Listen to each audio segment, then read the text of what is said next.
Jaedong from Huashan Oz, Bisu from SK Telecom. I have got to say, this is going to be awesome. I have no idea who's the favorite here. These guys are both so talented. Yes, these guys are unbelievable, man. They are really, really good players. I can't even get over them. They're so good. And, you know, speaking of good,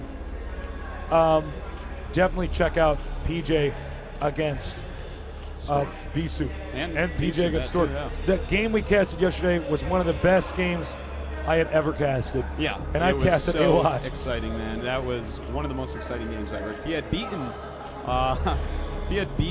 Bisu there. He'd be in this match right here, most likely. We were screaming so much in that match that we actually had to leave the convention center for a little bit because we couldn't hear each other. It was so loud, and our voices were so shot. Yeah. And talk about an amazing game. Scouting probe here. Yeah, and we have the scouting overlord as well. They're going to pass by each other. Look at that. Say hi. Hey, overlord. Hi, probe. What's up, probe? And, you know, Bisu versus Jaedong. This is basically one of the most epic matches you can get. Every time that they meet in anything in Korea, you get so many players, and there are our fellow OGN commentators. They are great. That guy is awesome. He is. He was actually next to us on the plane coming down here. Amazing caster. I actually think out of all the Korean casters, I think he's the best. He's so animated. It's unreal. He just did Dungeon Fighter for those of you that were desperately awaiting Starcraft. Yes. And what an exciting guy that was, man. He made me almost enjoy it, just watching him. Okay, we're going to get the forge up here. The scouting probe, as you can see here, trying to delay Jaedong from planting his hatchery. Jaedong, standard play so far. Whoa, almost lost that, actually. He may want to plant a pylon here to continue to delay the expansion. Yeah, man, but you got to be careful fighting the drone against the probe. Probes are sick. Quicker excel, longer range, and the pylon does go down, but Jaedong already sending over a drone to that pretty standard third base. Well, this is nice play because when he gets that first zealot out, it's much easier to harass these two locations because they're so far apart. So things are going well for Bisu. He's going to go forge Nexus cannon here. You want to get as little cannons as possible, well, as little as you can get away with, I should say. Yeah. And what your goal is to tech as fast as possible, and most of the time, get a Stargate. Yeah, you know, that's going to give him some sort of map reconnaissance and the option, of course, to make Corsairs against any mutilus scopings that he might see. Or, you know, if he wants to go maybe Corsair DT, I've never really seen Corsair Reaver done on this map.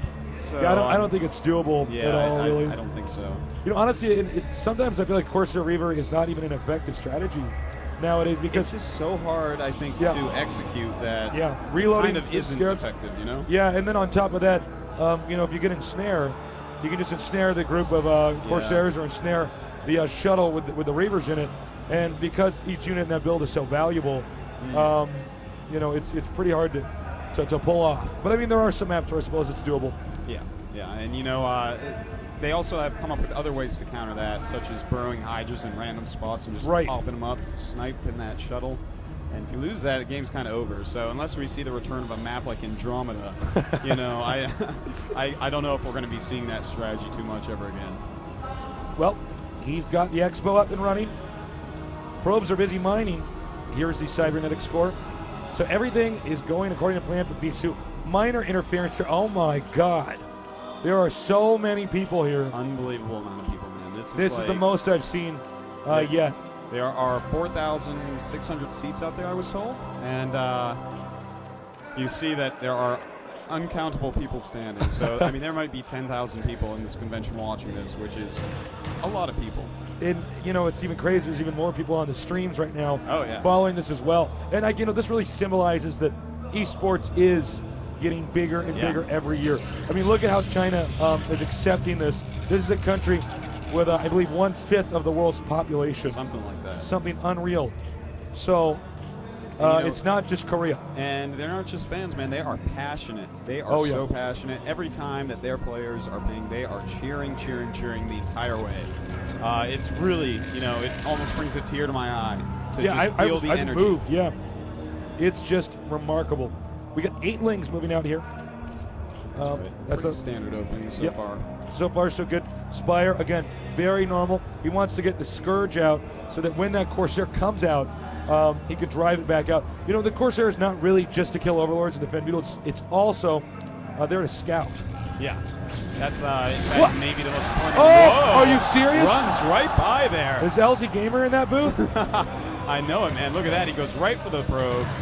And, you know, this is sometimes it works out really well to your advantage. Not every game, though. If he doesn't kill a lot of probes, then, you know, slowing down a little bit of mining, yes. But, more and more Speedlings coming. And Jaedong is actually going for a quick kill here. The Zealots are in the main base. And those Zerglings that are coming down may be able to take out the very small amount of cannons at the expansion. He's going to be able to pinpoint this expansion. Rushing in there. The Zealots can't keep up. He's going to have to use the probes. He's got to flag it from the cannons. So many Zerglings. Probes now being picked up. Jaedong is forced to retreat. Wow, that was really great play by both players right there. You know, Jaedong, he had this great idea. Bisu so quickly pulled his probes over. So many people here. Yeah. Unreal play that we don't normally see Jaedong do that. It's an uncharacteristic move. I think he judged the placement of the buildings and thought, well, I'm going to mix it up. You know, but that kind of harkens back to something that Jaedong first got known for in StarCraft, and that was making just instant decisions and going with them. He never double thinks anything he does. Yeah. He just saw something that made him think, all right, Speedlings. Yeah, and he made never those second links, guesses himself. and he just went. Unbelievable. Yeah, that is a valuable skill to have when you are the smartest player. This player, Jaedong, he is so confident if you talk to him. Yeah. I remember talking to him in Germany last year for the World Finals, and I said, do you ever get nervous in games? And he just looked at me and says, what's the point? He says, no. Wow. He does not get That's nervous. hardcore. I understand he gets himself really pumped up before the match. Yep. You have Corsairs. No, we don't have Corsairs there. But he is going to try to take them out here with the Scourge. He did. Nowadays, a lot of Zerg players actually scout with that Scourge. Yeah. So they can punish the Corsair if they see it. Yeah, it's a very good scout, too. You know, it's so cheap, it's quick, and, you know, it's useful, like you just said. But he does have a few mutas as well. You know, Bisu has not made many Corsairs because of those Scourge flying all over the place. But he does have Templar tech. You gotta be careful, though. Jaedong mutas can absolutely take out Archons. Jaedong's mutas very scary. I think this was somewhat of a blunder here by him to send that out. Double Dark Templar. He won't have an Archon or High Templar to defend, but he will have the offensive advantage if he can slip them through. Only one cannon. Wow. I don't see another cannon. That's right, but he is getting counterattacked right now by Bisu. He has a couple Dark Templars in there, so he can deal a lot of damage quite quickly. But Bisu's main looks like it may be in very bad trouble. Unfortunately, it does look like, unfortunately for Bisu, he is going to be held off here. But as you can see, these Mutalisks are just shredding up Bisu's main base. This is where the tech is. He can take out the probes. He can take out the Nexus. He can take out the Archives. And if he gets that Archives, by the way, there's almost no way to stop the fluctuation of Mutalisks coming into your base. Yeah. One Archon out. You know, that Archon is going to have to get lucky. Jaedong is going to have to mess up. But look at this. The counterattack's still going on. Sunken Colony placed well. Plenty of drones and Zerglings. I think that nothing's going to happen here except the loss of his drones.